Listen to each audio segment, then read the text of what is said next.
Hello, welcome. Sorry about that. Welcome to the first live stream by Aziel Arts, where I'm going to be building a shot from Dune using Unreal Engine. I'm going to be taking you along for the ride. My name is THADDAEUS, and I'm a digital artist from New York City. And speaking of which, where is everybody hailing from? Drop it in the chat where you are from, where you're watching from. Let's see where everybody is coming from. I am really excited to have this stream with you.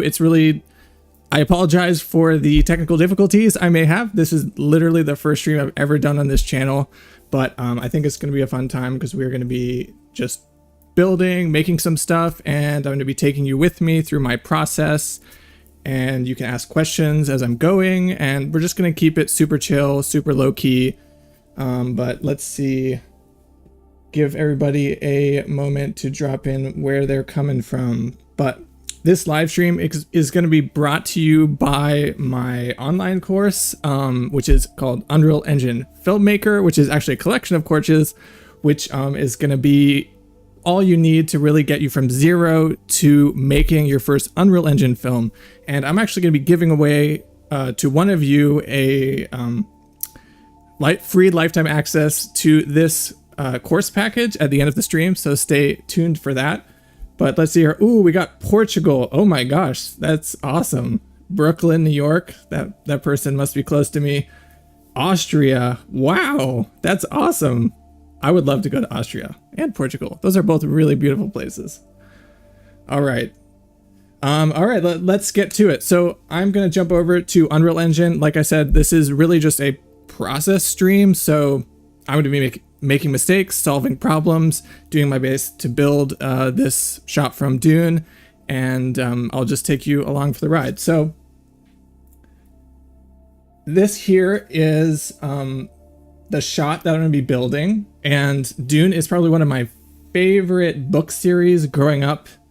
It made a huge impact on me, and this recent film I think it was 2021, was just so beautiful, and I love the shots, and especially this shot. And what's really cool about this shot is it's very low contrast, which is kind of crazy because we live in this world right now where everything is super high contrasty, super poppy. The colors are very bright, and one of the really cool things about this movie is that they kept it very subtle, very low contrast, and especially this shot. I mean, I had to literally punch up the colors in order to create a reference for myself to know what we're going to be building. So looking at this, that's something that really steps out to me. There's not too much going on, but what we really want to capture with this shot is going to be definitely this epic quality, this kind of misty, I guess it's not mist because it's the desert, but this kind of sandy, foggy feeling. And we're going to be building the sandworm here and grabbing these characters and the sand environment. So I'm just going to jump into planning a little bit. If I can pull up an image here.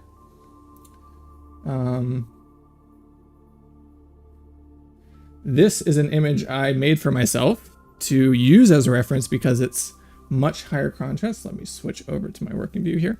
So this will let me see a little bit better what's in the shot and what we actually have to build. So already looking at this, let me actually, can I draw on this? Yes. So obviously we have the main, I know what I'm doing here. Okay, I'll just talk over here. So obviously we have the sandworm here, which we're going to probably build in Maya, I'm thinking. It's not too complicated of a shape, but we're really going to want to get this texture, this kind of barky texture for the skin, and these thousands and thousands of teeth, I guess they are, in the middle. And so we're going to probably build that in Maya and bring it back over to Unreal Engine. And then the characters, I'm probably going to be grabbing from Mixamo. I was going back and forth about this, how we should approach this, and I'm thinking Mixamo might be the quickest, most efficient option because I can also bring with me a basic kind of standing, breathing animation as well, which will be good. Then I will grab these rocks on the side here from Quicksilver Bridge, I'm thinking. And so the first thing I'll probably do is just block out just the placement of everything using simple shapes inside of Unreal Engine so that I can get a feeling for the scale, and because this is going to be huge, so I need to make sure that the characters are all the right sizes and the framing is right. So let's jump in here. I'm starting with a completely blank project, and I'm going to pull up here on the left my reference. I'm using pure reference in case you're wondering, is the tool. Actually, I might have to move this because I can't see what I'm doing. Over to the, maybe here. Okay, so I'm going to start with my folder structure here. And, ooh, I see somebody from India and Colombia and Latvia. Wow, awesome. Welcome, guys. Wow, thanks for joining. All right, here. So, yeah, and just as I'm working, just put a question as I'm going in the chat, and I'm still getting used to this whole situation, watching the chat and working at the same time, but I will do my best to spot it and answer it as I'm going, so just go ahead and do that. So I'm going to start with my folder structure here. In my content folder, I'm going to make a new folder, which will be maps. And I'm going to go in there and make a new level. We call it L_Dune shot. Okay. And double click on that to open it.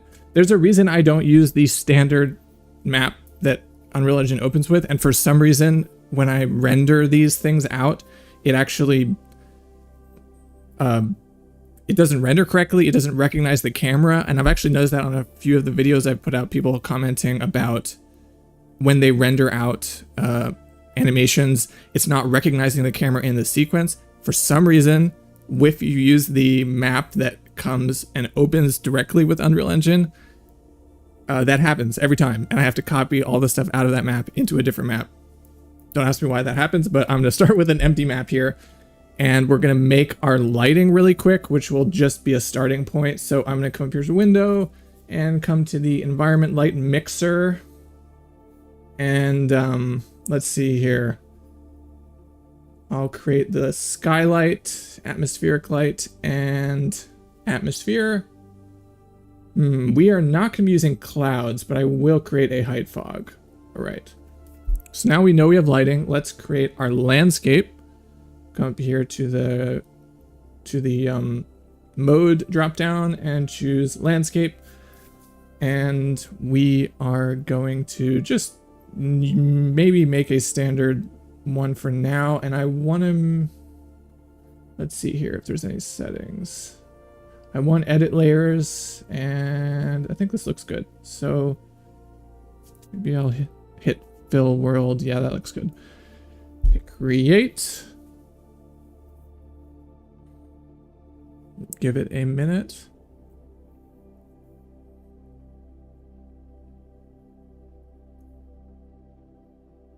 Okay. And the light is not showing up because I think I turned it to unlit here. So I'm going to switch it back over to lit. And there we go. We have our sky and we have our landscape. Let's see in the chat here. Any questions? Oh my gosh. Saudi Arabia. Welcome. Brazil. Wow. Welcome everyone. It's so cool to have everybody from all these different places excited about digital art. Warms my heart. Okay, the first thing I will do is I need to drop in a human because I really have no way of knowing the size of everything in here. So I think if I start with a human, because I have a very clear scale reference here of how big the human is. So if I switch it back to selection, and Unreal Engine actually comes with third-person characters if you use the third-person preset maps, and I didn't load it with this project, but I can load that stuff pretty easily by let's see if I remember how to do this. Come out here to add and add feature or content pack, and if I come here to third person, that's what I want, and add to my project, it will add all the assets for the third person starter pack. So it's okay if you start a project and you need to add some of that starter stuff to it. You can always do it like this. So third person here, and let me see if I remember where the characters are. Blueprints. Here, third person character. Okay, so this will be my human. I'll place them there, and I'm gonna place a camera as well. So I'll come here to the create button under cinematic camera actor. I'm gonna minimize my reference because it's getting in my way here. Okay, now I will position this camera over here somewhere, start framing up this shot. If you were extremely, you could approach this by actually finding out what lens they shot the film on and then putting that information into your camera just to make sure you have the right framing. But I'm not gonna go super crazy with this. I'm just gonna try to choose something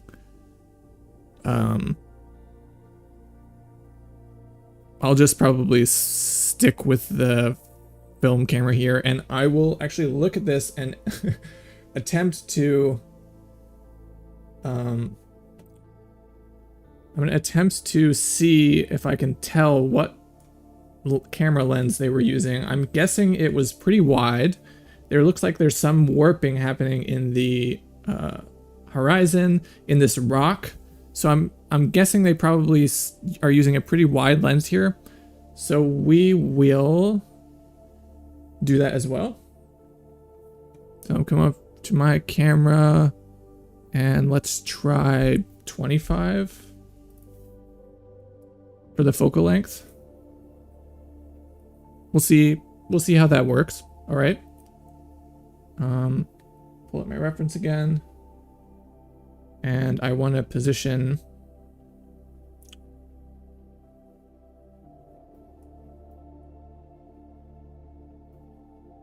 this is also ultra wide format, so I might need to crop it later. So I'm going to frame up the character really roughly, and we can always adjust this later. That's actually probably not too bad the way it is. So okay, we'll use this for now. And the next thing I need to do is add in a stand-in for the sandworm, and I'm going to use donuts. So under create and then shapes, let's see. Oh, I don't have donuts. We'll use a cylinder. So I'm going to move this cylinder over here, and the camera I actually want to pin, so I am going to click on the camera and hit this little pin icon here in the bottom left corner so that I can pin it even if I don't have it selected. Now I'm going to drag this cylinder over and rotate it.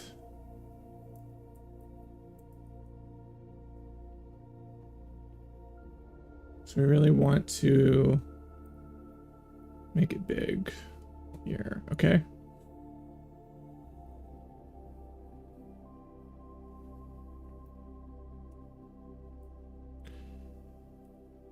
All right.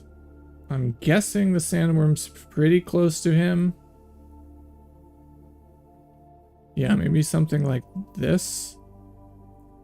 And yeah, increase the size. Yeah. I'm gonna actually line the front of it up with the opening, mouth opening. And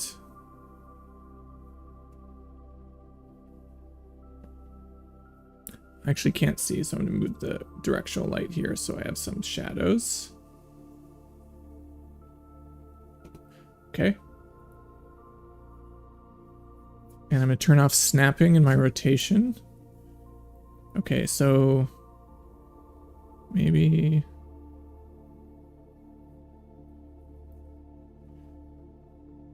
something like this.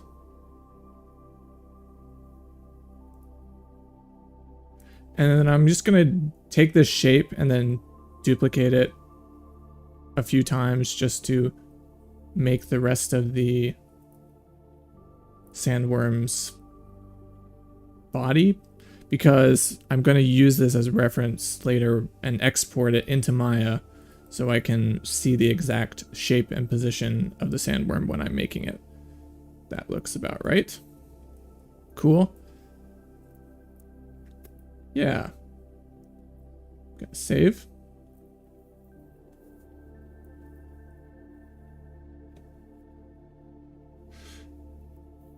All right.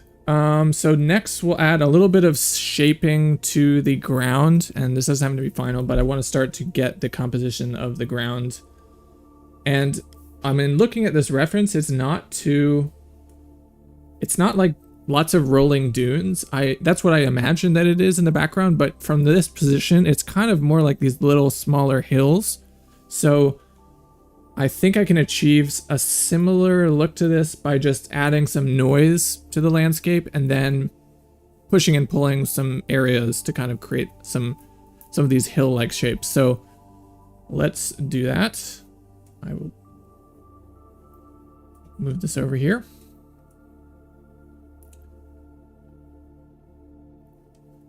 Okay, and jump back over to landscape, and gonna make a new layer under the edit layers section and call this noise.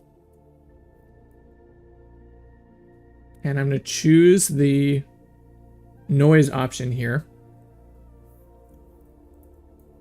And I make my brush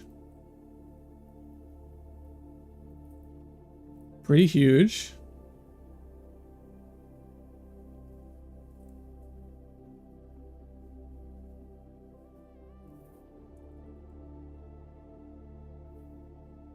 Okay, that's way too much. Let's lower the strength here, 0.001.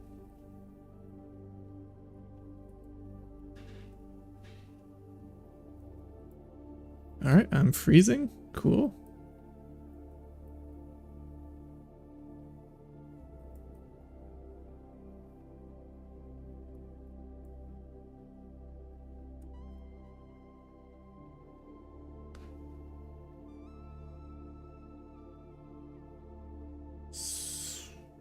Interesting. All right. Ah, here we go. So I'll add a little bit of noise. This is kind of slow because the brush is so big.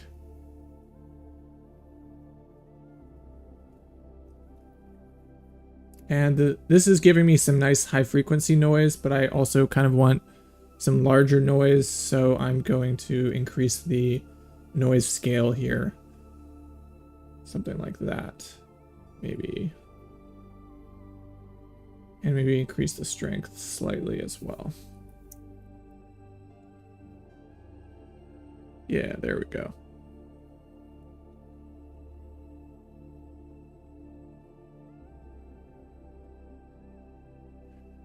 Adding some unevenness here in the background.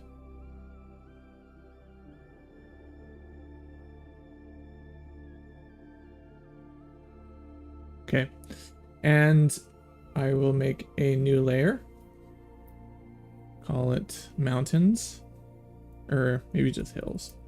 Come back to sculpt, and now I'm noticing here in the reference that, let's look at the high contrast one, that we're getting some of these hills, that's good, but the actual height of the background is higher on the worm. And I'm trying to figure out if it's maybe the angle of my camera. So let's adjust the angle of the camera a little bit first.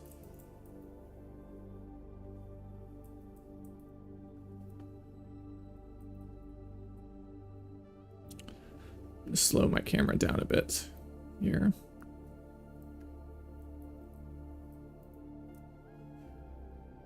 Going to move it up slightly and then rotate it so that the horizon is higher on the worm. That's right.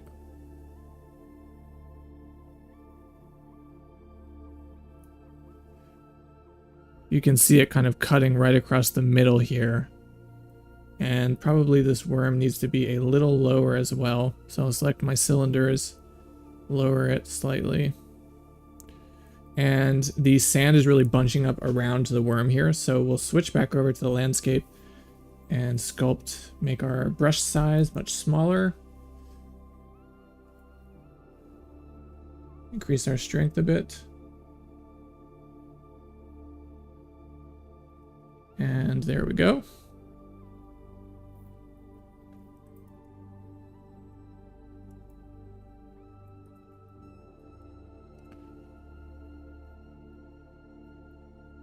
That's too much.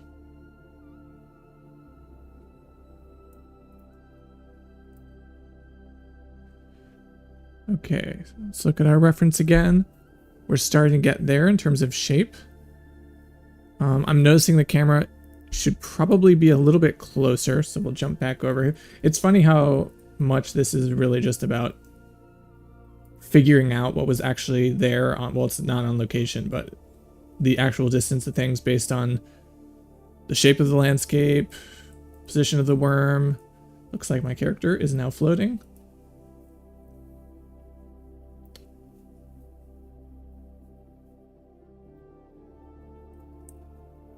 I'm gonna lower the character down here.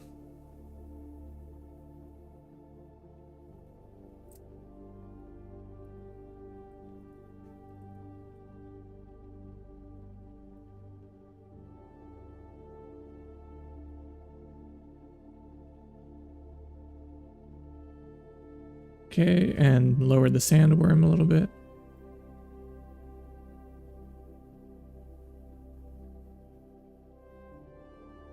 Okay, that's looking pretty good. I'm noticing, you know, this, I'm probably gonna be cropping the top and bottom of this frame a little bit because of this very wide aspect ratio. So I think it's okay if there's a little bit of space up in the top and bottom here, because that's probably what they're doing as well. Okay, so now I'm gonna grab some rocks, and normally I would block this rock out with a cube, this rock on the side here. But since Megascans are so quick to grab and download, I'm just gonna go ahead and open Quixel Bridge and type in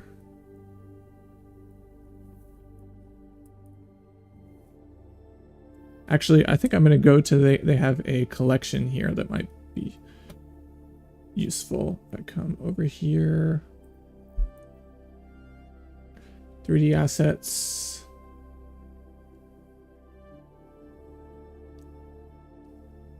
Nature, rock,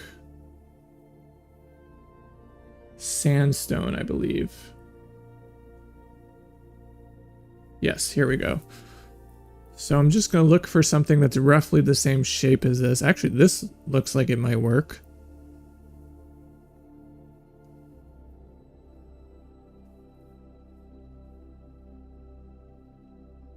Let's see if there's anything that pops up. Or this.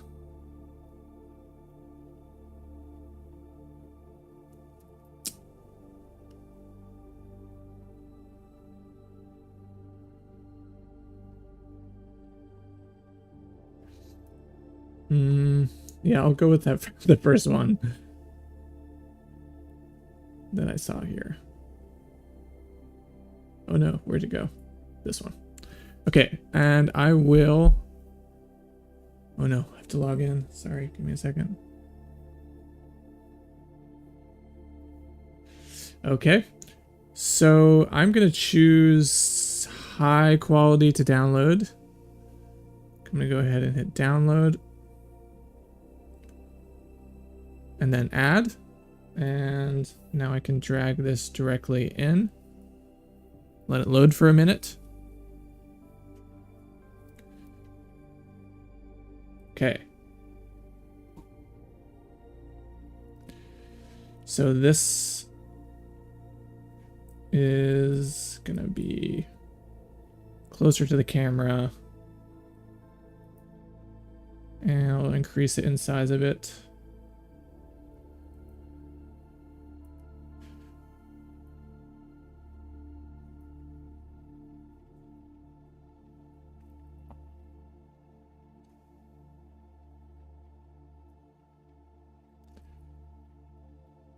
Looks pretty close.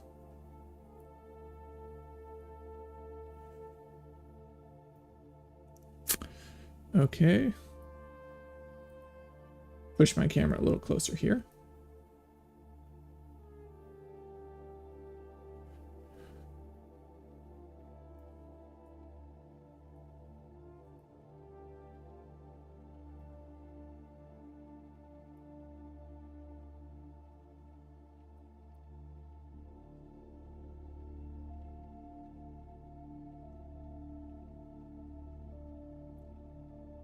There we go.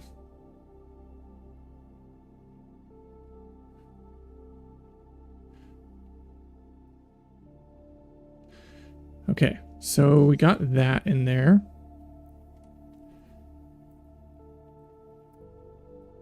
This is looking closer and closer. Go ahead and save right here.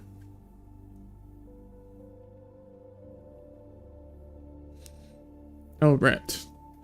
So I will next grab some sand material for the ground. I'll starting to build out this environment a little bit. I'll jump back over to Quixel Bridge and I'll type in sand this time.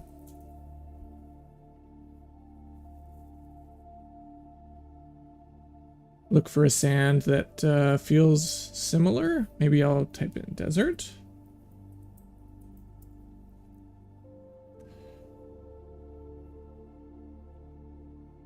That looks like it might work. Let's try it. I'll download that one.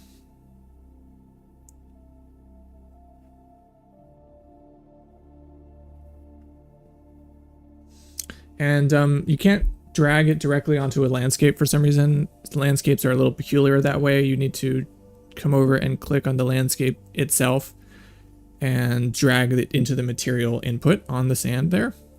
Okay.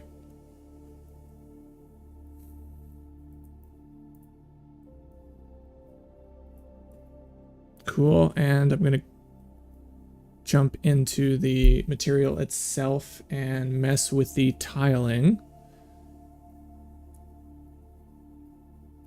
Increase the tiling here to, actually I'm gonna make it bigger.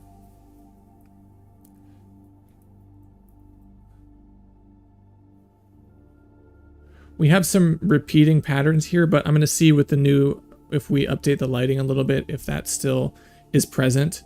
And if so, we'll maybe swap out the material, but that is okay for now.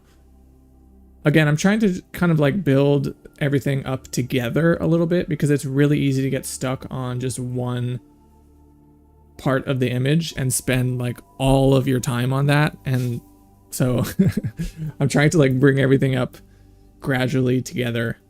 Okay, so we have the rock, we have the character in here, we have maybe a little bit of a rock surface that the character is standing on. So I will jump back into Quixel Bridge and ooh, maybe this would work. Canyon ground. Let's grab it. And if we have time, I'm actually gonna build some blending into these materials so that they blend a little bit better. But for now, I'm just going to be placing assets here. Data scans, 3D assets, cliff, and ground. Here we go. Okay. So I'm going to place this here.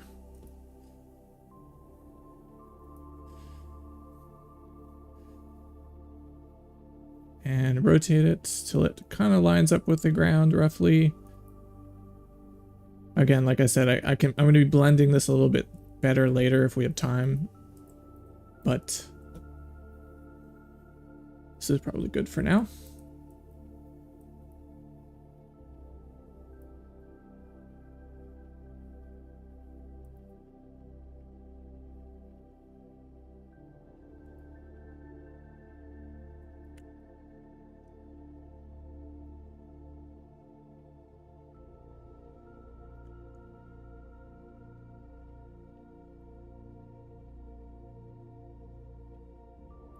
Anyone have any questions so far in the chat? Just drop them in.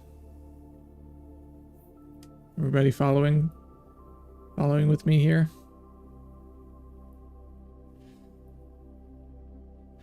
Okay. So, got the ground, got the rock, got the human. Let's real quick start building the sandworm itself. So I've created this monstrosity with these cylinders, and I'm going to take those cylinders and I'm going to go to edit. Let's see if I actually do not remember where this is. Export selection under file, and it's going to be an FBX. So I selected, you know, these basic shapes, and I'm going to export them to just my desktop, which you should never do. Okay. Once they're exported, I now have the exact shape and position and space that I need my sandworm to be. So now when I open it in Maya, which I'm going to pull up here, I have the guide. So if you haven't used Maya, you can actually, I have a quick start guide, which I'll link below this video. But Maya is kind of the tool, if you're not familiar, that a lot of people use to create assets outside of Unreal Engine, similar to Blender. Some of you probably use Blender. Maya is similar to Blender. So I'm going to be building the sandworm's shape in Maya and then really roughly rigging it to give it some kind of the ability to move a little bit if we have time, which I'm looking at the stream now, we may not, but I'm going to give it a little bit of a skeleton and a spine, roughly shape it, bring it back into Unreal Engine, and then we can apply material to it. So let's go ahead and import that guide we made. Come up to File and then Import, and I'm going to search for that FBX that I exported.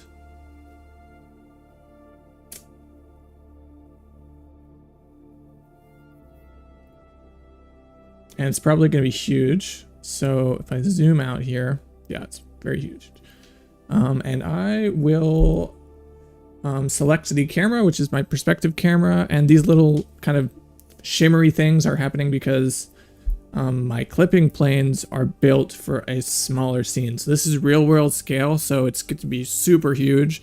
So Maya's freaking out, like, oh my gosh, why is this object so big in my viewport? I don't know how to render it. So I'm selecting the camera, which is my perspective camera, coming over to the attribute editor here, and I think it's under display options. Oh no, it's probably up to, oh, here we go. Right at the top, camera attributes, near clipping plane, I'm going to update to 1. And far clipping plane, I'm going to add a bunch of zeros to. Maybe I'll increase the near clipping plane even more, maybe 5. Huh, still giving me, okay. So another reason it's shimmering is that we brought the physics assets for those shapes with it, which we don't need anymore. You can see here it's cylinder, and then it's UCX cylinder. So I'm pretty sure those are the physics volumes. So I'm going to go ahead and select them and delete it. So now we just have our sandworm shape. So this is good. Now all we need to do is replace this with the actual shape of the sandworm.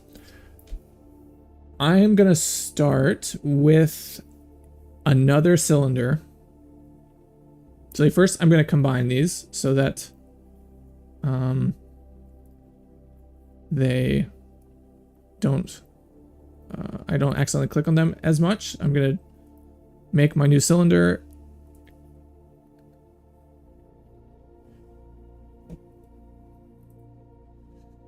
And come over here to the channel box. Under the inputs, I'm going to update the subdivisions to make it higher quality here, and add some subdivisions here to the side. And actually, I'm not going to add subdivisions here. I'm just going to start with this like this and add some caps to the end. And what I'm doing is I'm just clicking on the attribute and middle mouse button, dragging to add them. Okay, so that should be good. Maybe a little less. Okay, good. So now I will hit spacebar, jump over to the side view here. Or that's the front view. Hit F to frame what I'm working on. And position this right over here. I'll hit 4 to look at wireframe. Position this where the sandworm is. I'll start with the head here. if it even is a head, if sandworms have heads. Okay, so I'll line it up right here, and then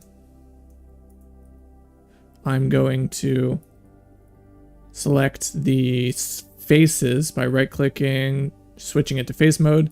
I'm going to select the faces on the back, and I'm going to be extruding. Oops. Maybe I'll do it like this. Select everything, shift select this to remove it. Okay, so I'm going to extrude this back down the shape of the sandworm here. Jump over to the side view again, shift, right click to grab extrude, which is, I like to use the key commands instead of the drop down menus. That's just my personal preference. But I'm going to start extruding this.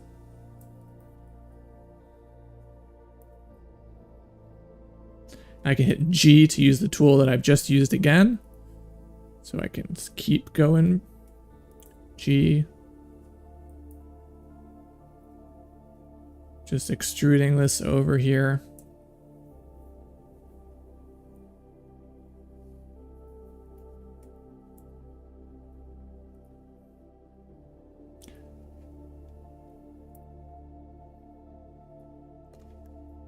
Great.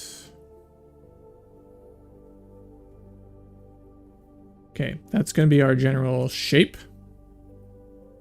And I can go ahead and right click, switch back to object mode, hit 5 to look at shade mode, and then Control H to hide my guides because I don't need them anymore. And my edges are now hard.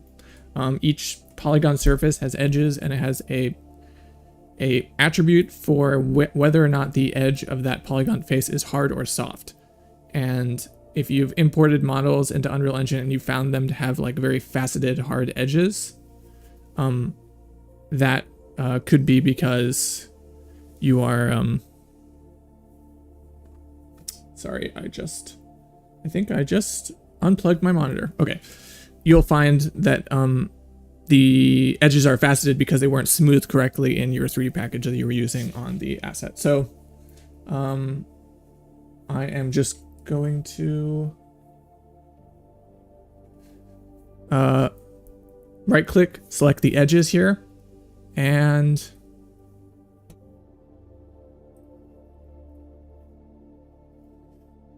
make sure I have all of them. Shift select, Control Shift to add to a selection, right click, or after shift right click, soften harden edges, soften edges. So now my tube here is soft. So now I'm going to work on the face or the head of the worm here. Bring my reference back. I'm going to choose my face mode, and I want to select the faces here on the edge.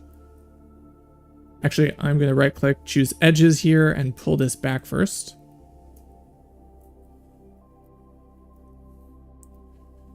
Choose my vertices, pull it back a little bit more. Right click, choose edges. I'm just going to shape this a little bit.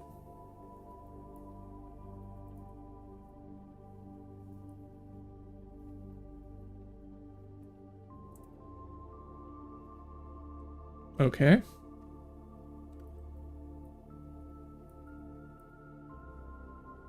And I'm going to add some edge loops here to start shaping this and adding some definition. So shift right click, insert edge loop tool.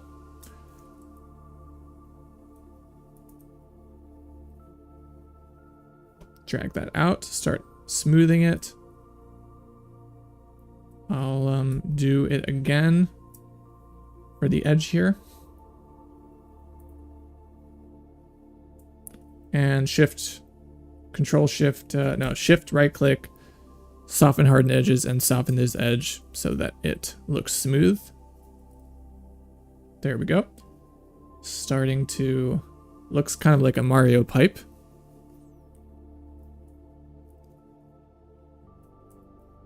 Add a few more edge loops here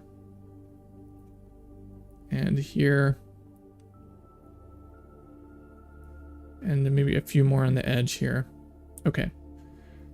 So now I'm ready to sculpt this and make it look a little bit more organic, because this is roughly the shape that it is. And to do that, I'm going to switch it over to the sculpting tools, which I'm going to get to by coming up here to the shelf, choosing sculpting, and I'm going to choose the grabbing tool, whatever this is called. Grab tool. Oh. And I'm going to start adding a little bit of variation to the edge here.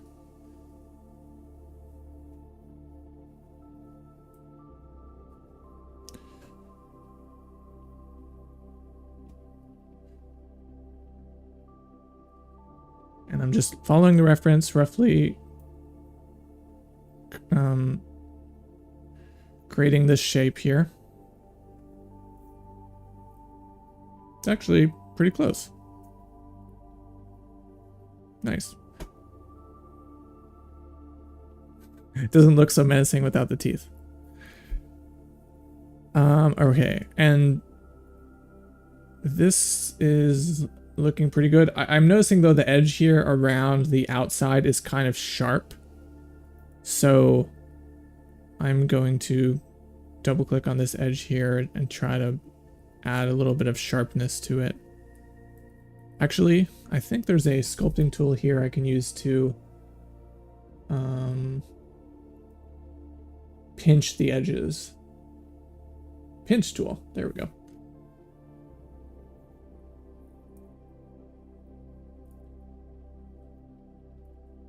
That's not really looking right. I'm gonna go back to my grab tool.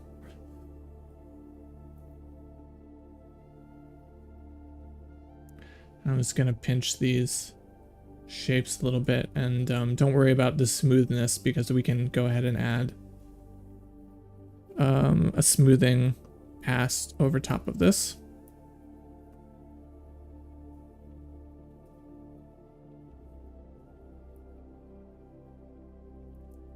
And I'll hit shift and smooth it as I go a little bit too.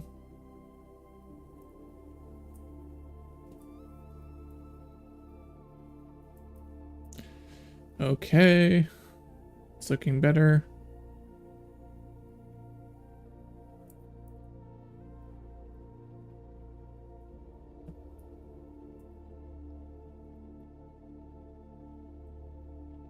Okay. I think that is good. And so now we'll do a smoothing option to it. So I'll come up here to mesh, I believe it is, and then smooth here, option box, and division levels, we'll put 1. We'll see how that looks. That looks okay. And the bumpiness will come really from the material that we add in Unreal Engine momentarily. Okay. So next I need to add the teeth. The teeth I'm going to do by just creating... Actually, how should I do the teeth here?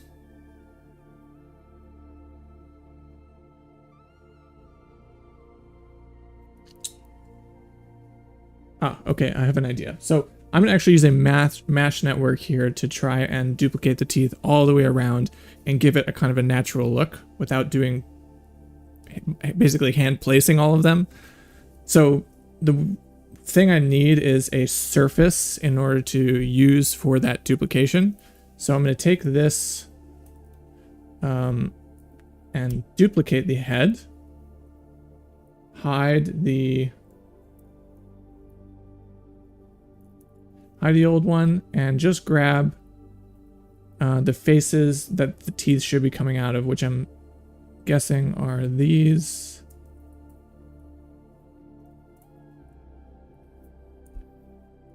And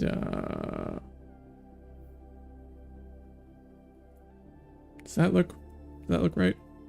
Yeah, I think that's right. Okay, so we'll use this for the teeth. So I'm going to shift drag over everything to reverse the selection, and then hit delete to delete all of those faces. So now I have some a surface I can use to duplicate the teeth on. Now I will create the teeth themselves, which will be from cones, which I will duplicate.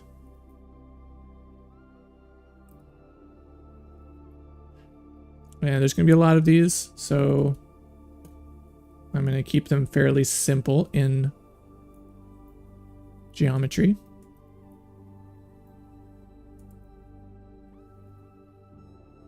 And I need to give a little bit of a curve to it.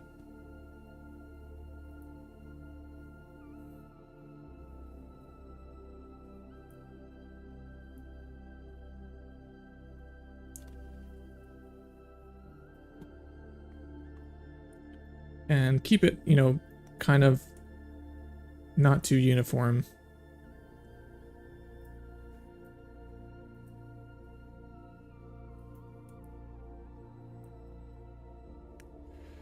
Okay.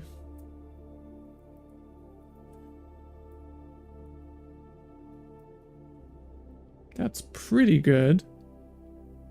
Actually want it to stay thicker longer down the pipe here. Yeah. Oops.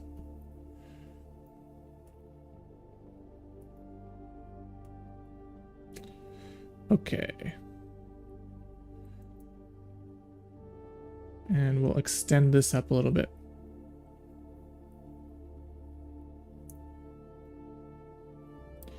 And I need to first make sure I make this the right size, so I'm gonna go ahead and hit D to enter pivot point mode, and then hold X, and then middle mouse button click on the grid, which will snap the pivot point of the object down to the grid.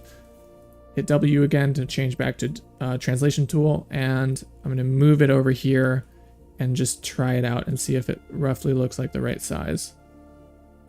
Actually, before I do that, I will come here to modify and freeze my transformations, which zeroes out everything so that I could snap it back here once I'm done messing around. So I will move this here to the head, position these, and scale it till it's kind of roughly right for the teeth. I actually think it needs to curve a little more.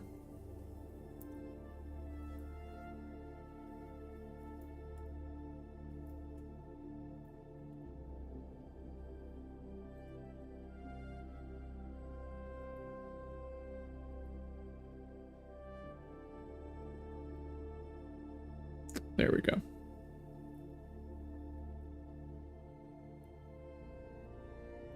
Okay, so now that I have positioned it roughly where I think it should be, I can come over here and to my translation, rotation, and zero it out, and it will snap it back to the origin point right here, because I needed to start the origin point in order to make a mesh network for it. So now that I have everything here, I'm just gonna save really quick in case I crash this.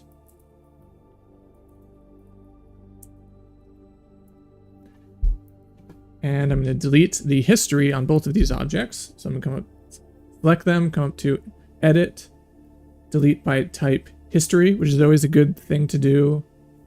Oh, looks like I knocked my screens again. Give me one moment here. It's always a good thing to do so that you don't clog up Maya down the road, because the history is basically everything you've done to the object, and it's going to keep getting stored through all the steps that you take. So unless you have a rig where history is integral to the operation of the rig, you should delete your history as you work for your modeling and stuff like that. So I've deleted history on these two objects. Now I'm ready to make a mesh network from this tooth or whatever it is. So I'm going to come up here to the animation in the drop down, and it looks like mesh is not loaded, so it might be unloaded in the plugin. So I'll come to Windows, Settings and Preferences, Plugin Manager, and I'll type in mesh. Mesh is not loaded, so I'll load it, and I'll auto load it next time. Hit close.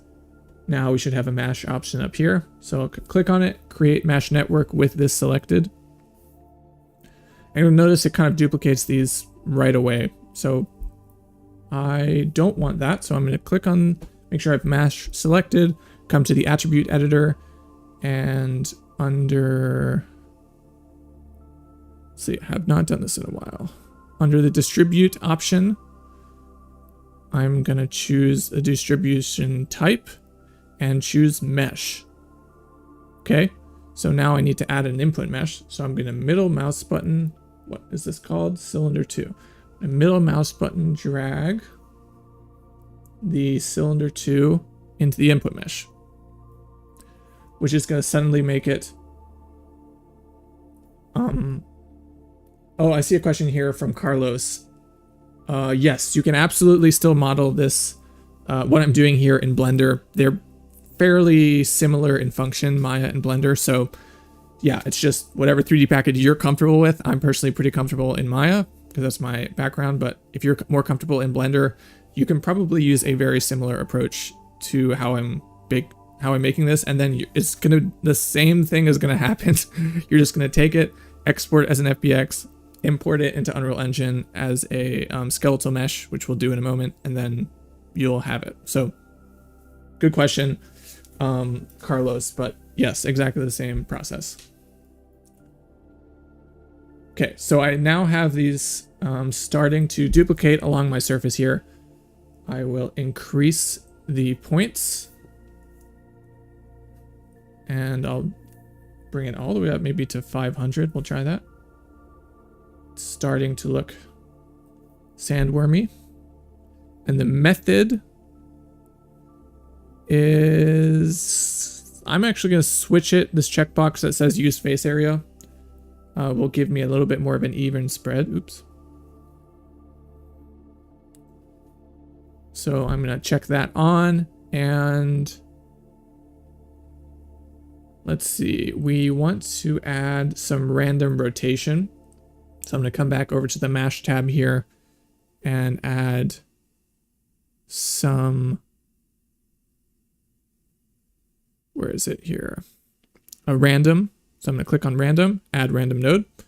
And this is where I can add some random rotation. So increase the,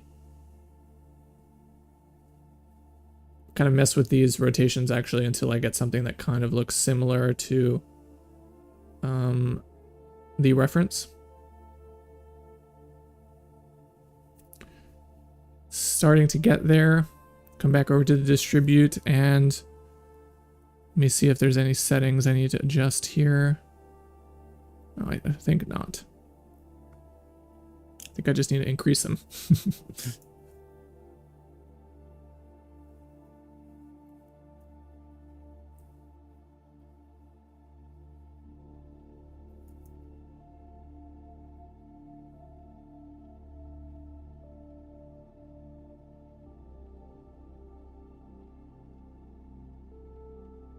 Okay, and I will actually show my, oh, not that one.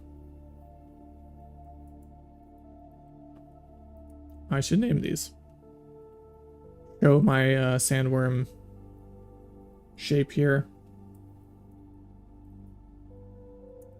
So I can actually see what I'm doing. Okay, so it's not exactly the right shape for the teeth here, but I'm wondering if I can actually come over here to the base that I'm using to propagate them and adjust it to make it look a little bit smoother.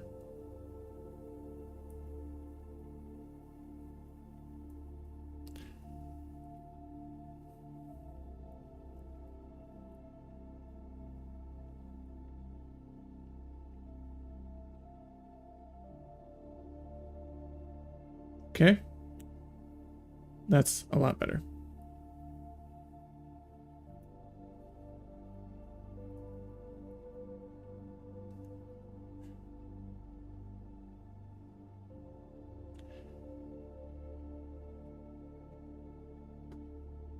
Okay, great. So I am noticing this hole in the center needs to be a little bit smaller. And I can probably just adjust that by coming to the random node and increasing the Y scale slightly. Okay, that looks good. All right, this is not perfect, but I think it's close enough for me. I think it's good for now. So I am gonna switch back to object mode, and this is a mesh network that's live, so I actually don't need it to be live. I just need these, wow, this is kind of heavy surfaces. So I'm gonna go ahead to the mesh network here and control duplicate it, and we could decimate this and kind of simplify it, but for me, I'm just gonna leave it. I think Unreal Engine can handle it fine. And we can always switch it to a nanite mesh if we need. So I am gonna take this, and the last thing that we really need to do to this is make sure it has UVs, because we can't make a material for it in Unreal Engine unless it has UVs. So I'm gonna click on the worm here, open my UV editor, and come over to the create drop down, and I'm going to hit automatic and see what it gives me. That is not good. So we're just gonna really quickly UV this.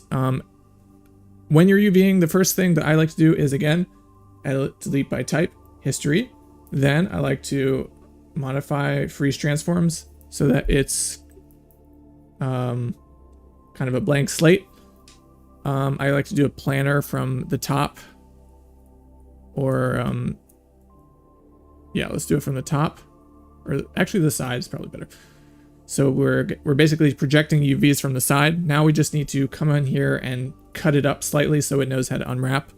So again, I can come here to the edge mode, double click on the edge, come over here to the UV editor, shift right click and cut it. And then we'll create a seam also on the top, maybe all the way across, double click on the edge, shift right click and cut, and then cut the back. And the way to think about this is like you're taking a shirt and you're cutting all the seams in the shirt so that you can lay it out flat. It's like very similar to, you know, making a garment and planning all the individual pieces that you need flat and then kind of sewing them back up. We're actually doing the opposite. We're taking a 3D object and then unfolding it. So we just need to make enough seams for that to happen in a reasonable way without a lot of stretching. That's all that UVs is. So I'm just making a few cuts here, and now that I've made those cuts, I can try to unfold this shirt. So I'm going to right click in the UV editor, select these shells, and come into the unfold and hit unfold. And it's not perfect. This one kind of freaked out, but more or less these unfolded correctly. I'm gonna look at my unfold settings really quick and see if there's something I can do to make this a little more efficient.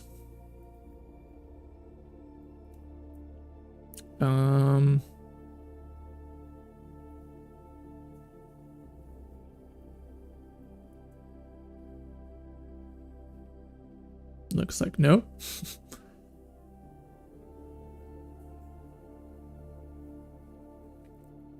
It's fine. Let's see if we have any stretching here. So I'm going to come over here and choose the checkerboard and just look and double check if there's any stretching basically where it counts. And I'm seeing some stretching on this guy here. And so what I'm going to do is to try and cut it right here and then unfold those shells again.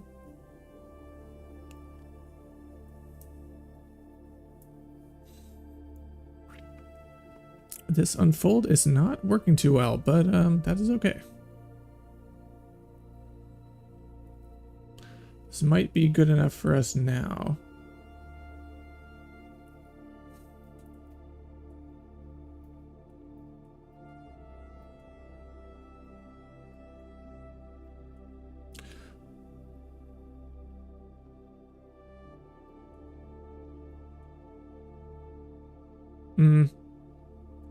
Let's just see how it looks in Unreal Engine. We can always come back and fix it later. probably good for now. I'm going to come to the arrange and layout area here and hit layout to lay them all out. And I'm just going to make sure that they're all roughly the same size. And the way I'm going to do that is by coming over to the transform, getting the textile density of one of them, and then setting them. And it looks like they're all... Okay, so now they're all the same size in relationship to each other, so the texture won't be like weirdly scaled. And now I'm going to lay them all out using the arrange and lay out. What am I looking for here?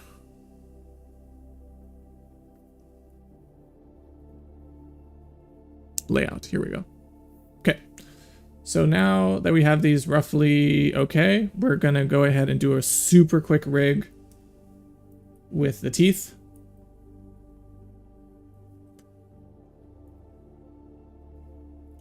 And oh, the first thing I'm gonna do actually is just assign two different materials, and I think this works the same as in Blender, but when I import it into Maya, I just want to make sure that it has two separate material inputs so that I can add a different material to the teeth versus the body, because otherwise it won't let me do that. So I'm gonna up top make sure I do that.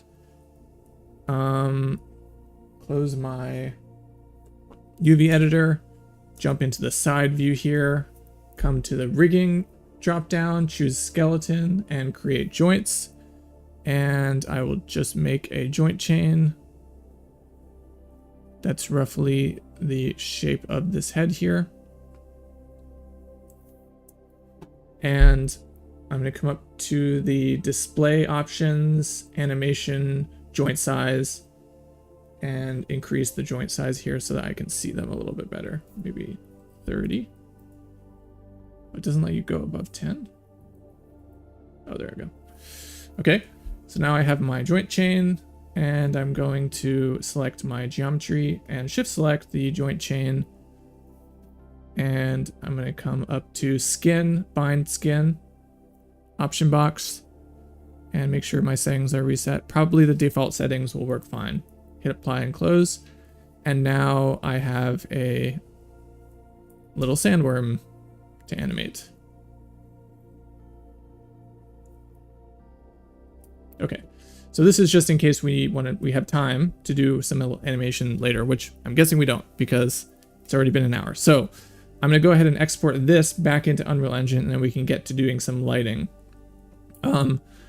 So joint chain, teeth, object, hit file, export selection, export it to my desktop, which you should never do, worm, and then jump over back to Unreal Engine, come over to my content browser. I'm going to make a new folder called, oh, there is already a characters folder. Let's open that, and I'll just import into that folder here.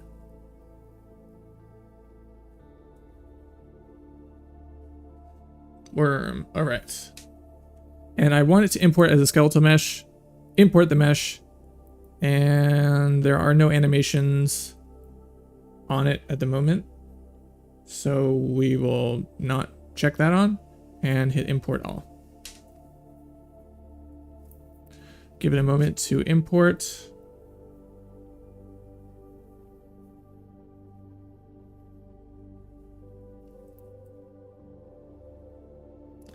And now we are finally ready to replace our temporary sandworm here with our new one. So I'll drag in the skeletal mesh.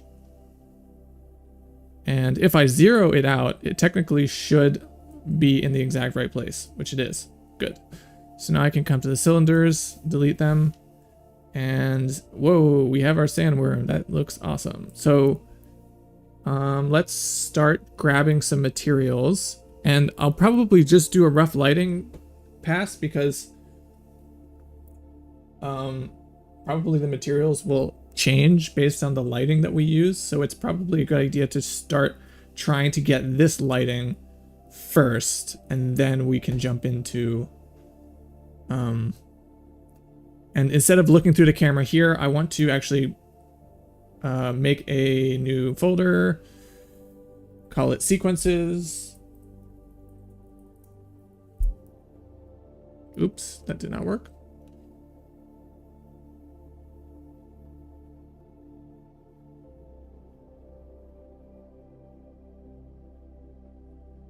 New folder, sequences. Open that and make a cinematics level sequence. Call it LS and Dune shot. Double click that to open it, and we're going to drag our camera straight in there. And then we're going to hit the camera here so that we're looking through the sequence. So now we can adjust our lighting looking through the camera in our full screen window, which is what we want. So I'm going to bring back up the references here. And I'm going to be looking at the actual finished color here, which is, I'm sorry, it's hard to see. It's very low contrast, which is great. So let's look at this. It's overcast. So there's very diffuse shadows, very soft shadows, if any. So the first thing we should do probably is lower our sun position to like maybe behind here. Yeah. So we have just a slight bit of lighting. And this is gonna be tricky. This is gonna be good.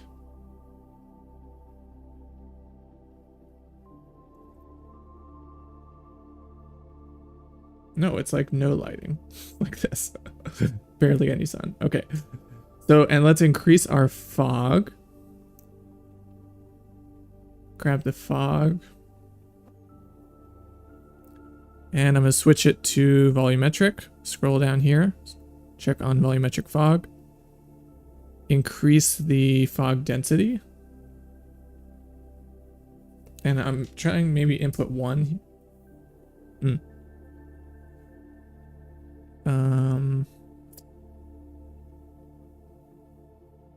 And my in-scattering color, maybe? Let's see. It's gonna be bluish. Okay, that's starting to get there. I want to rotate the sun. There we go. So we have more of a. We're not actually seeing the sun hitting anything. The sun is down.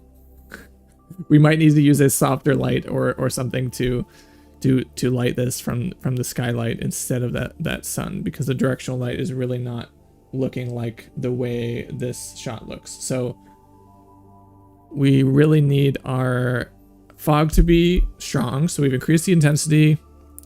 We've increased the fog in scattering color to be blue, and actually maybe it's more greenish to match this shot. And let's come down to the volumetric fog and increase the emissiveness of the fog to start filling in our environment a little bit.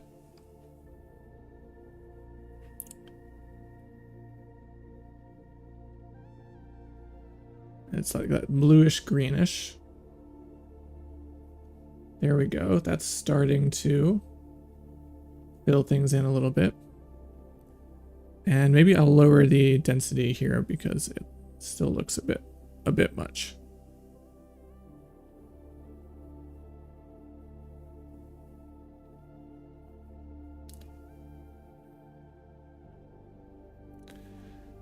Okay.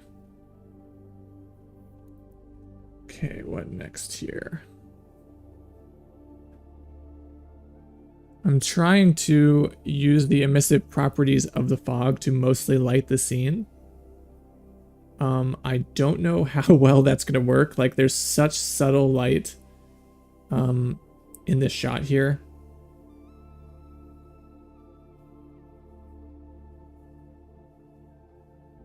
that's illuminating everything, and it's going to be difficult to make sure that the light, there's enough light to see what's happening, and the fog also is picking up correctly.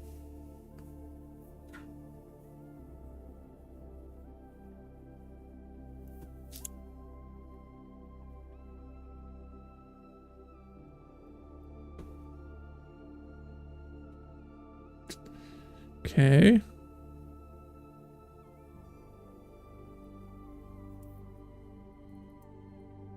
No, that does not do anything. If I increase the scattering distribution.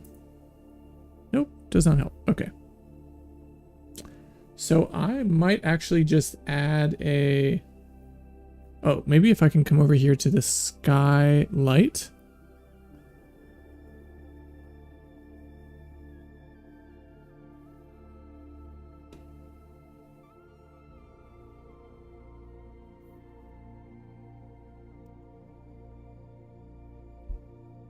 I'm wondering if I can use this directional light just a little bit, but then really lower the intensity.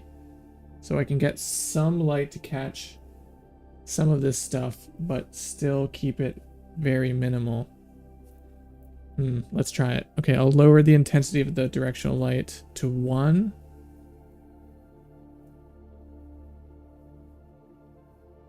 And maybe even 0.1. Okay, okay. That's starting to work. And the shadows have to be super soft, so I'm going to come to the source angle here and increase them to like 20.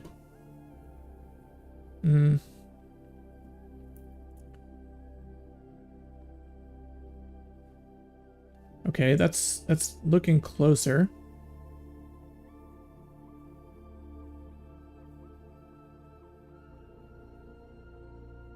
So I'm using this directional light still. That's interesting. I'm getting some light back on the rock here, which is good. Eduardo's saying maybe add an ambient light to kind of fill in the environment a little bit. That's a good idea. Maybe we'll give that a try.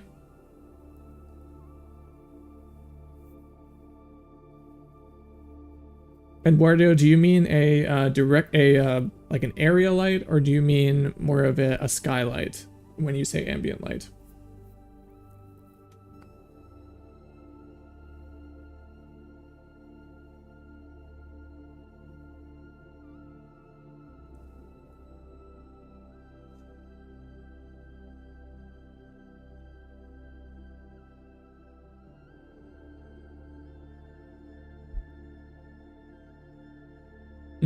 Okay. Yeah, you're right. It is kind of hitting a bit from the right side.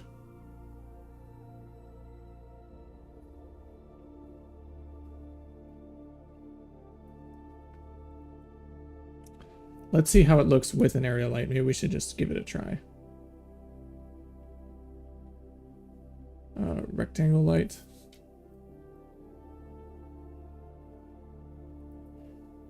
Make it like super huge.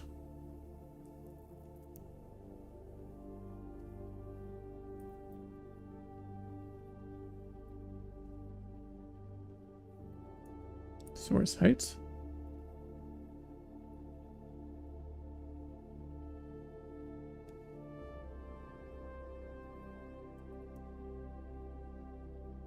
Let me jump out here to position this better. Maybe we can, oh yeah, that is giving a much softer shadow here.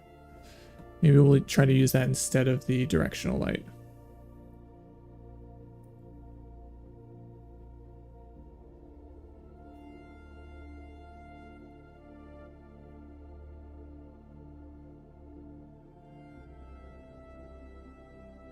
Yeah.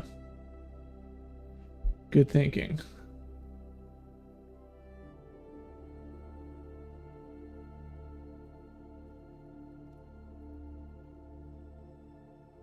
It does kind of mimic like the sky emitting a little bit of light, which it might be at this point, but I'm not sure if the Unreal Engine sky is quite emitting enough light right now.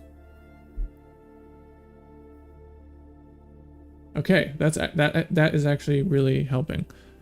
I might need to jump over to my fog here and adjust it.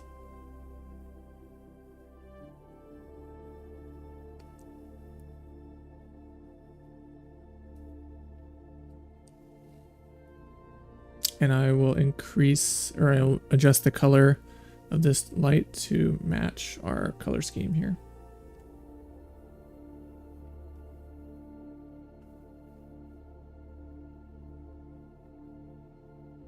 This is what's so cool about this shot, is it's so subtle and it's really difficult actually to get it to look good.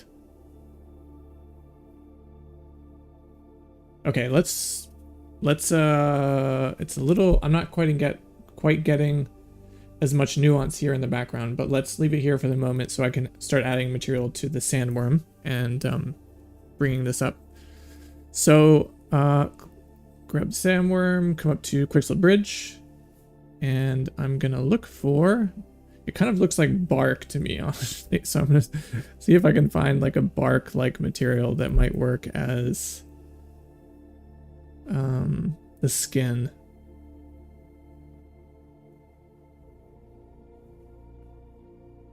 Yes, bark.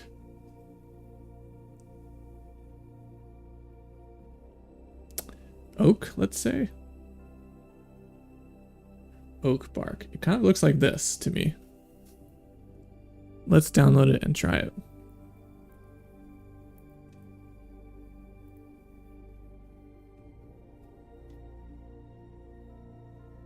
Okay, add it, and let's come over to our Megascans, Surfaces, Oak Bark, drag it onto, we'll put it on both the teeth and the body for now. Okay.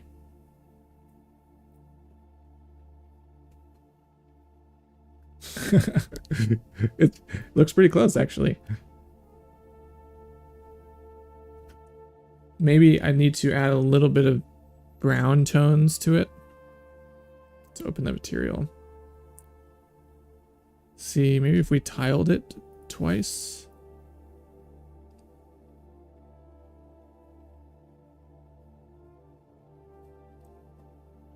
And under the albedo tint, add some earthiness.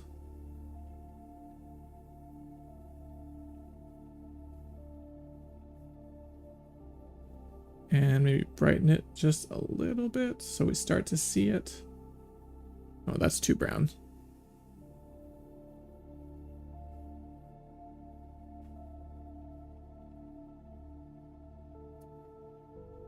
Okay.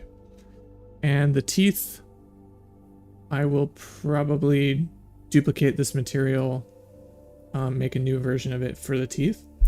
So I'll duplicate that and drag it on to the teeth, and this one I'll brighten up quite a bit so we can see them better.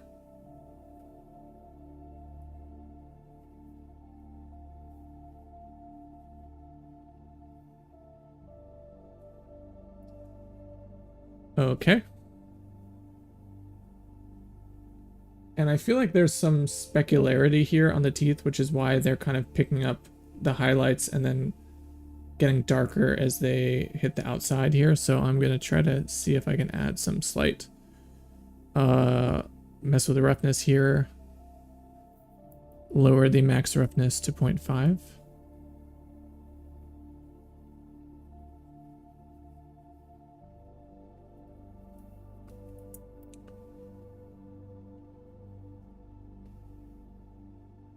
And we increase the contrast here.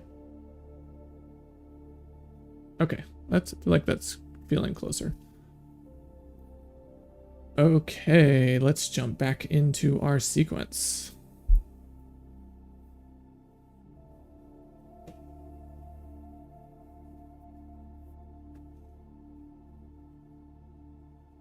It's kind of hard to have this, find the right place for this reference here.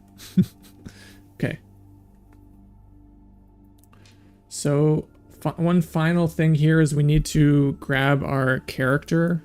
And I don't think I'll have time to make the cloak for the character here, but what I'm going to do is just... I could use this one, but I'm going to jump over to Miximo, which I have linked in the description if you would like to do this as well. It's free. I'm going to come over to the characters, and I'm going to choose a character that kind of looks like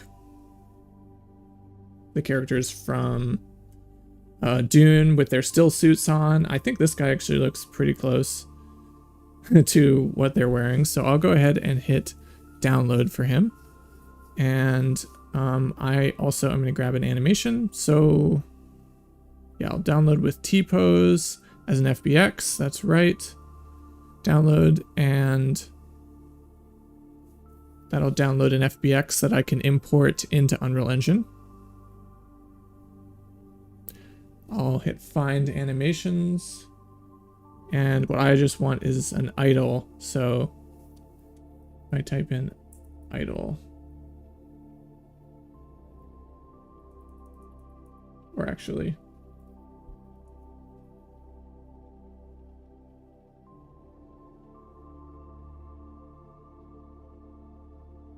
maybe I don't want a lot of motion. There's just one that's standing. Standing idle. There we go. Okay.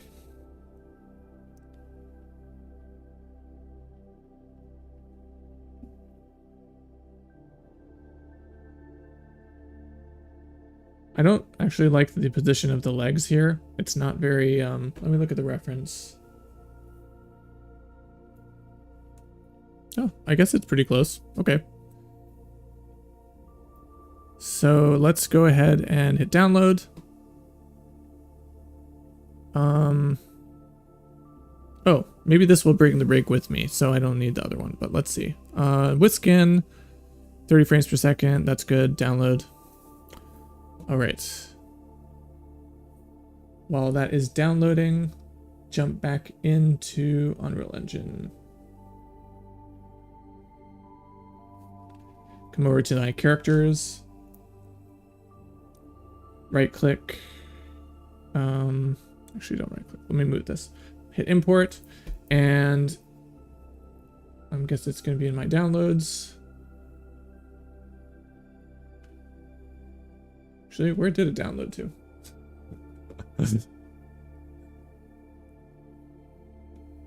Okay. In my downloads. Standing idle. So I'm going to just go ahead and drag that FBX straight in here. That did not work. I can't drag it in because I have this window open. All right, now I'll drag it in. And I do want to bring the skin. Okay, I see how this is. So I do actually need the other character. So I'm going to import it. The other character I've downloaded, which will be in my downloads folder here. Let me just grab it again.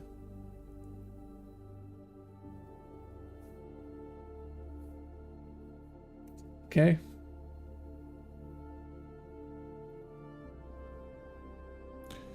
Going to import that, and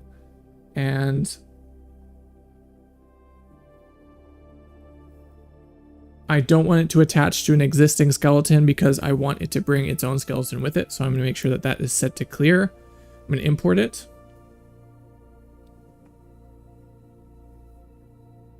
Give it a minute.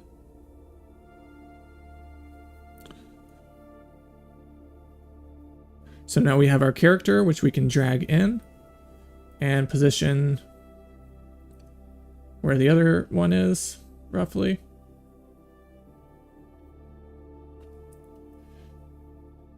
Let me just make sure it's right position here. Yes.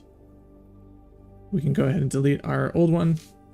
And with this character, I need to import the animation as well. So I'm going to come back to the content browser and drag in the standing idle animation. And this time, what I want to make sure is that it's referencing the skeleton that I already imported. So that skeleton, what was it called? CH44. So I'm going to choose that skeleton when I import it, which will reference this guy and make sure that he connects to the animations that I'm importing. So now I hit import all. And now if I come over here to sequencer and I drag him into sequencer, I can hit this little animation button. And this animation button is not... Let me just double check here that I have the right.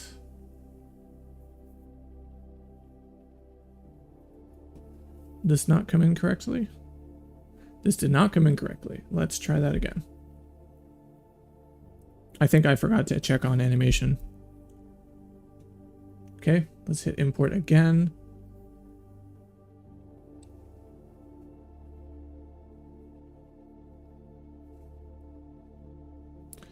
And choose the correct skeleton again. And here we go. I did not check on import animations. That's a problem. So now I can check on import animations, import all. That should work out. Now come back to sequencer, back to the character, hit animation, and now the animation that I downloaded should show up there. So now if I select that, it will load the idle animation. I can't really see here because it's very dark.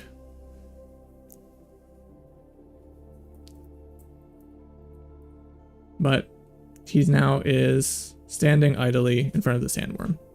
Great. So switch back over to our camera. Now we have our character. And we'll just duplicate them to the side to make the other character, drag them in here, and load the same animation as well. Make them a little smaller. Okay.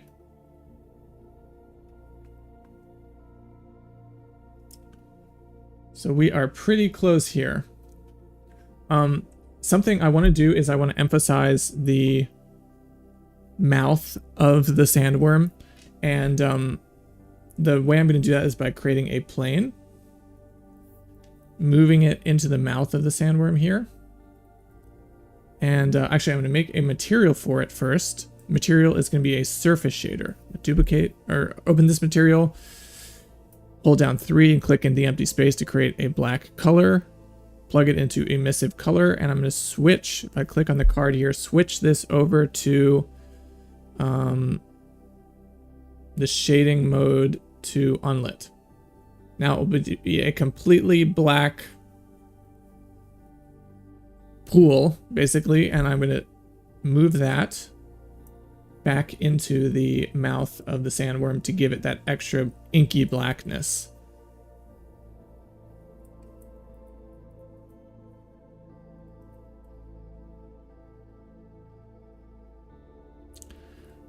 And assign that material to the plane. There we go.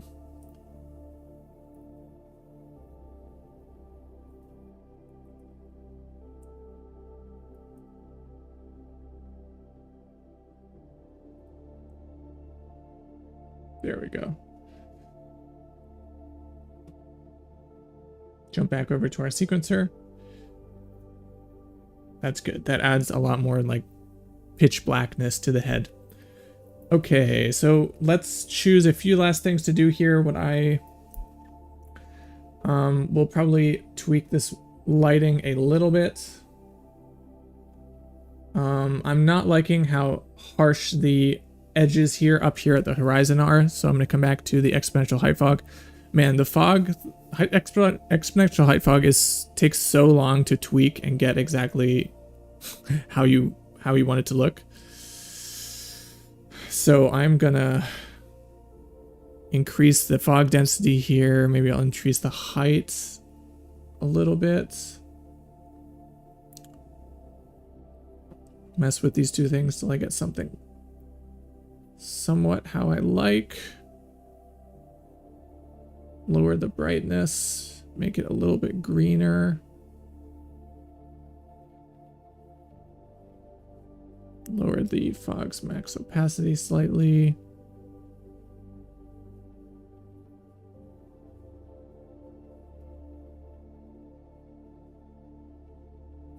Starting to look a little bit better there. Come back to my rectangular light, try to increase the intensity slightly. Maybe not.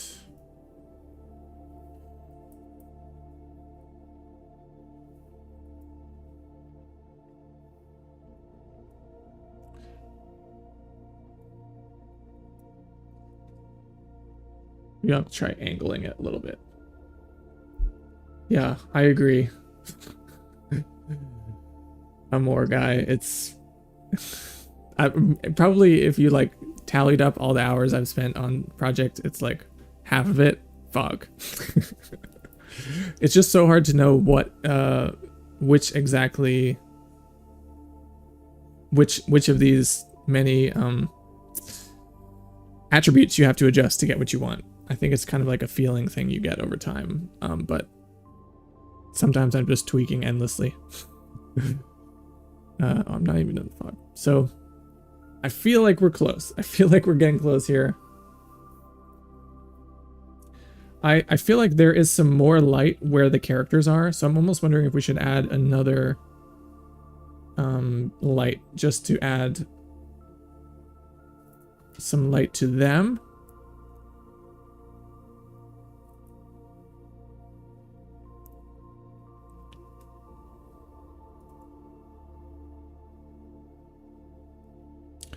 Yeah.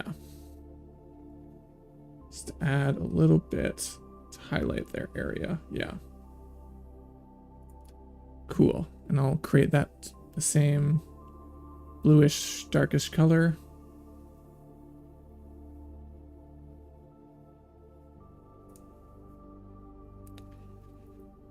And we'll probably do we'll duplicate this and bring one over here to the rock.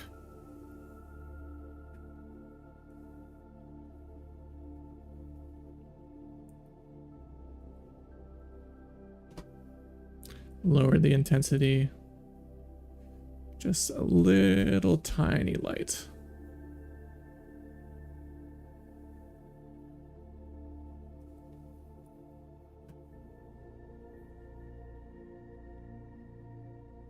First rectangular light, I'll maybe move away a little bit.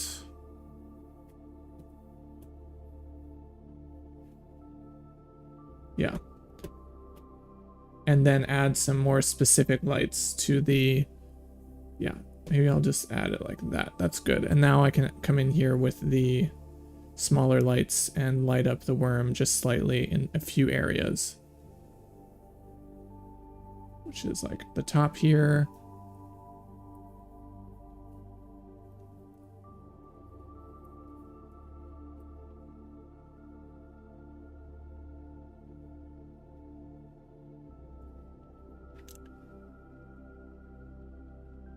And the bottom edge here.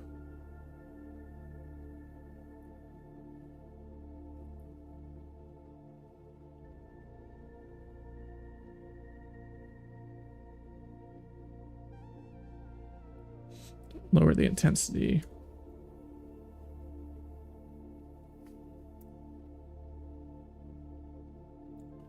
Great. That's starting to work. Cool.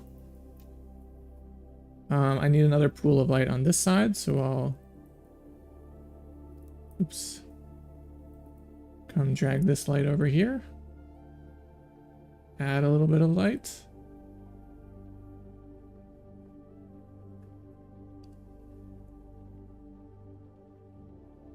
Increase the width and height here. And intensity.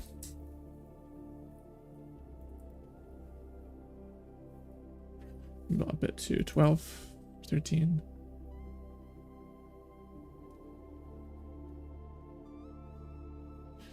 Maybe make it even bigger.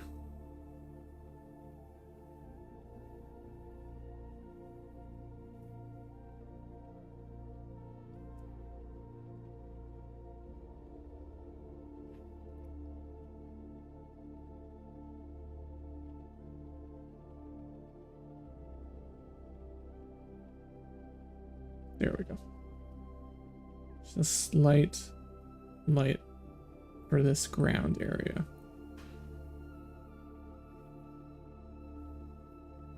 Okay, that's looking pretty cool.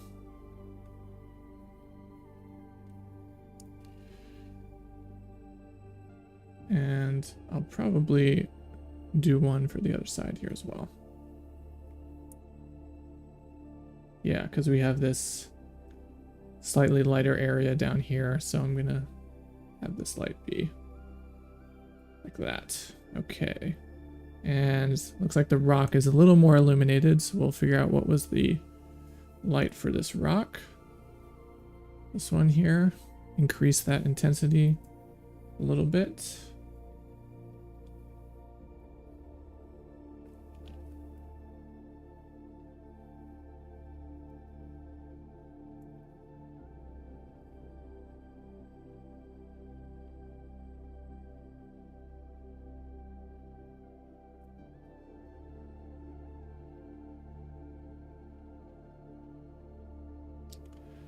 Cool. All right, now I'm seeing the light at the top here is a little too bright. The accent light on the worm, because we have an additional area light on the side.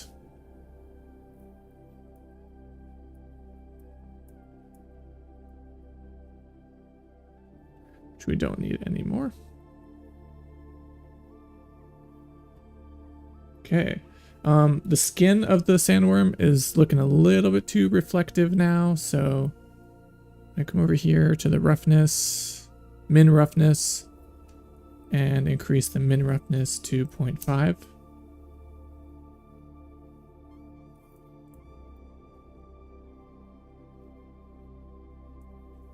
Guess it is pretty rough. All right. Maybe I'll increase it to 1.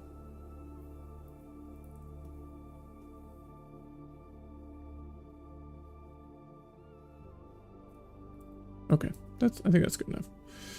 All right. So one final thing I'll do here probably is that everything is a little bit blue. So I'm actually gonna go ahead and make a post-processing volume and do a slight bit of color correction here. So come over here to volumes and come over to post-processing volume. Type in here on the right unbound and make sure it's unbound so it's filling the whole environment. And come over here to the color correction section.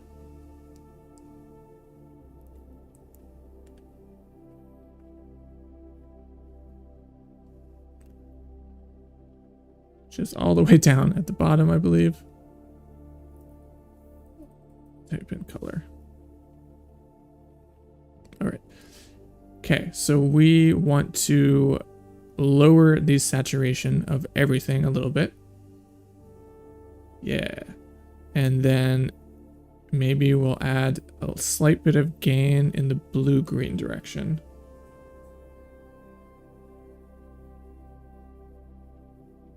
Nice.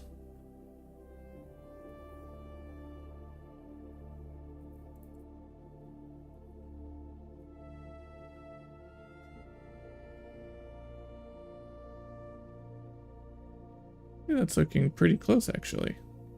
Okay. And let's jump into our camera. Make sure our depth of field is working correctly. Probably won't be too much in this shot because of how wide the lens is, but I'll just want to make sure everything is correctly in focus. I'll turn on my focus plane and adjust it to be around here. Turn it off.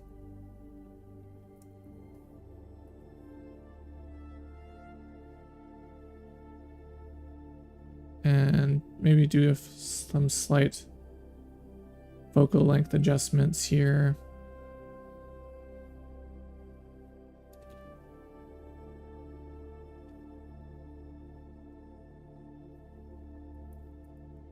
Maybe a little bit less fog. Good thinking. Let's jump over to the fog here.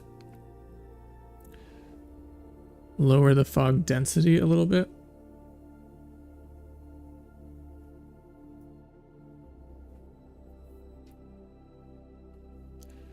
Good thinking, good thinking.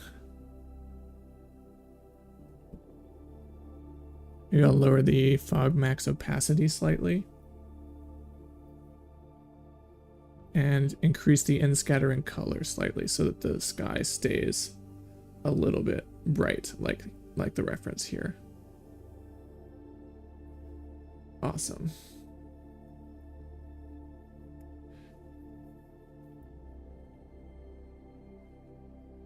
Let's pull up the reference here.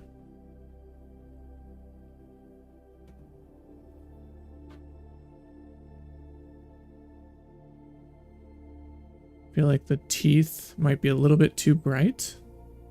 Let's tweak that.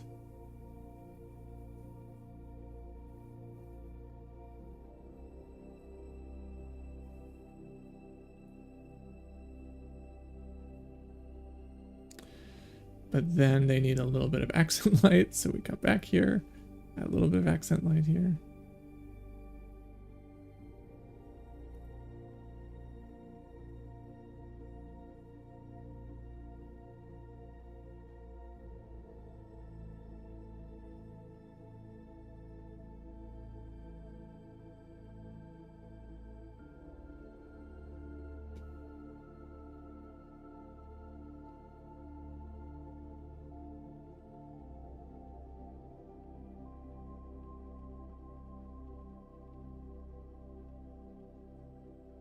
So I really want this horizon line to be slightly blurred and out of focus, similar to the reference here. So I'm gonna jump back over to the camera and come over here to the focus settings and try to lower the aperture. I think it's a function of the fact that my environment is not quite as big as the one in the film here. They're probably seeing a lot further into the distance than we're seeing. But I think I can kind of cheat it a little bit by, oh my gosh, I keep knocking my monitor cable. Give me 1 minute here.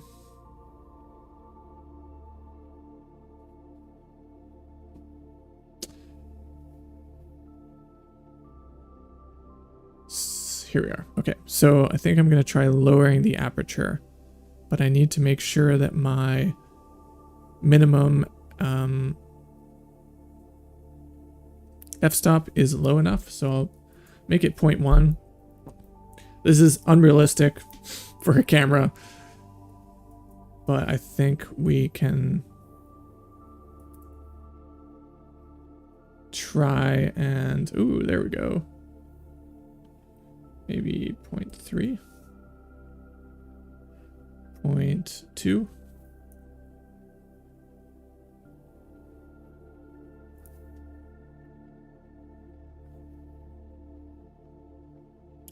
Move the character a little bit closer, maybe. Yeah. And the rock.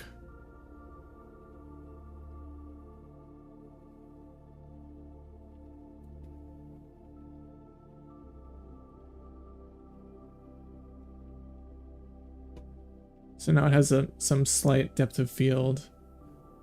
I need to add the light back to the rock here. So we moved it.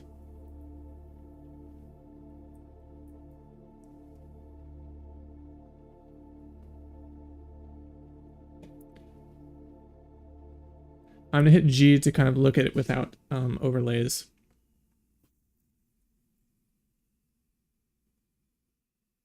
Tweak this guy a little bit.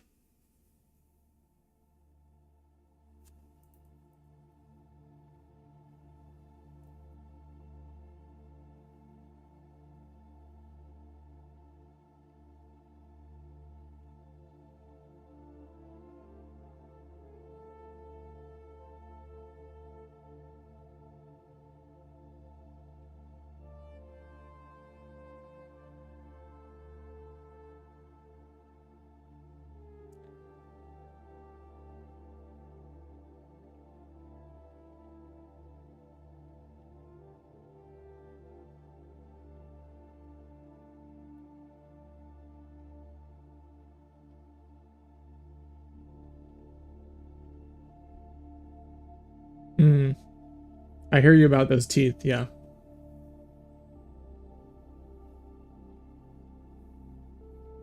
You're right, they are a little bit bright here on the top right if we look at the reference. Good catch. So maybe we can... let's press G to open things up again and see what light exactly is catching that teeth highlight in the top. Not this one. Ah, it's this one. Okay. So maybe we can position this.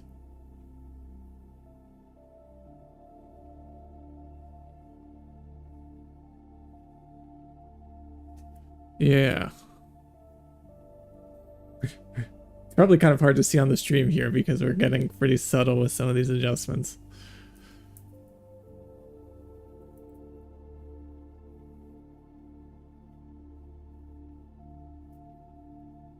Yeah, maybe something like that.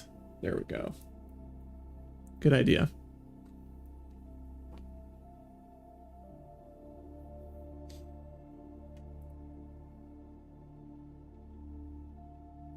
All right.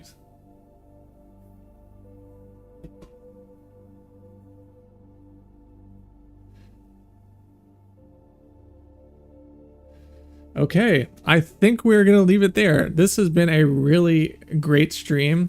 I could probably tweak this forever, but I really appreciate all you guys joining me on this and just coming with me as I'm working on this project. And obviously all the hiccups and problem solving that comes along with it. I hope that it's been helpful for you as well to kind of go into your own projects and see and get comfortable with that process of, you know, looking at the preference, adjusting, making all these tweaks, building up your environment slowly. But I think we did a great job with this. So, you know, good job, everyone. Let me just do a quick giveaway to the course. So I'm just going to do a random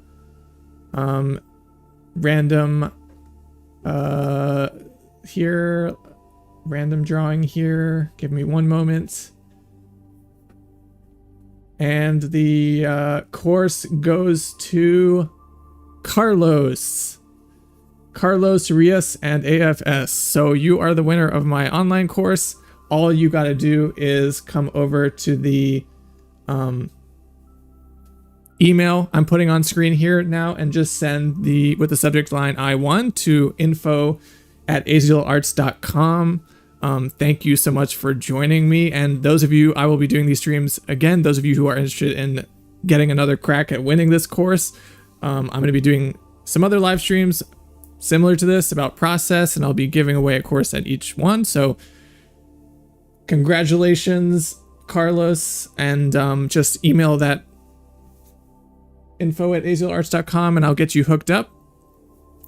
Everybody else, though, if you're interested in learning more from me personally as a teacher about some of this stuff that I'm covered in more detail, you can check out the Unreal Engine online package that I have called Unreal Engine Filmmaker, which is all about making films with Unreal Engine. And I really build you up from knowing nothing to exporting a finished film. So if that's something that you are interested in, you can find the links to that below this video. Otherwise, everyone, I'm just super happy to have gone on this journey with you, and I hope you have a wonderful weekend. Thank you again for joining the stream, and I will see you in the next one.